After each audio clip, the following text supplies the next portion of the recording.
umutekano w'amatora wifashe neza cyane. Muri no joro igihugu caraye gitekanye mu mpande zaco zose, dufatiye ku vyegeranyo vy'abarongoye uburere bw'igipolisi butandukanye.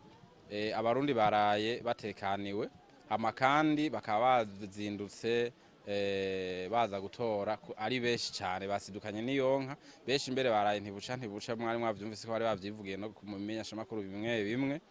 Igikorwa rero catanguye neza mu gihugu cose gicungerewe n'abapolisi hamwe n'ababakorana muri ico gikorwa cyo gucungera amahoro n'umutekano.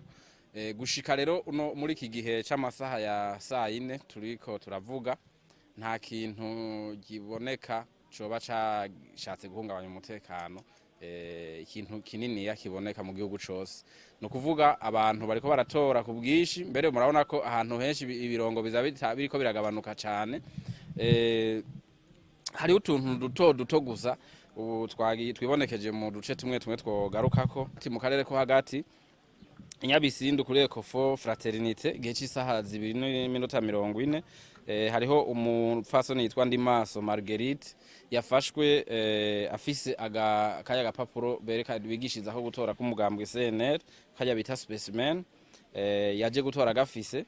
Hanyuma Nyakibingo ni muri Gitega akunze kwita Gitega Rural, witwa Dusabe dushimitse Samuel, yafashwe nawe nyene igihe cy'isaha 2:50 yako arigishiriza ku mirongo nawe nyene n'uwo muri uwo mugambwe CNL. Tukibutsa kandi yuko abapolisi n'abajije umutekano bandi nabo bose bakorana muri ico gikorwa cyo gucungera amahoro n'umutekano bahawe amategeko yuko bahasha wo wese yogerageza kugomba guhungabanya iki gikorwa, kandi murabona ko bariko barabikora neza. Murabona yuko abashatse bose guhungabanya bagiye barafatwa nkuko duhejeje kubibabwira.